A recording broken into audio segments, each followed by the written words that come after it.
Платите на судиите сепак ќе се зголемат. Уставниот суд ја поништи одлуката за намалување на коефициентите за пресметка на судиските плати, изгласани во собранието крајот на февруари. По поднесените иницијативи од Сдруженијето на судии, Уставен поведе постапка за оценување на уставноста на Законот за изменување на Законот за плати на судиите и денеска донесе одлука истиот да се поништи. Ова значи дека се враќаат повисоките коефициенти за пресметка, кои во зависност од позицијата и видот на судот каде работат, се движат од 2,15 до 2,84. Ако се помножат со просечната бруто плата, доаѓа дека најниската плата ќе изнесува 146.094 денари, додека највисоката 192.980 денари.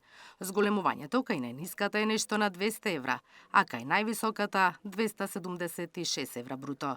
Коефициентите за утврдување на платите на судиите беа намалени два пати во 2024 и повторно во февруари 2026, што според судот укажува дека постои тенденција на намалување на реалниот износ на судиските плати, што создава опасност за загрозување на нивната материјална положба, а со тоа и загрозување на независноста и самостојноста на судството. Од Уставен појаснуваат дека ова решение не се однесува за платите на уставните судии, за кои ќе одлучуваат дополнително, бидејќи се во друг предмет. Ова одлука исто така не се однесува на сите останати избрани и именувани функционери, меѓу кои јавни обвинители, пратеници, министри, градоначалници, директори.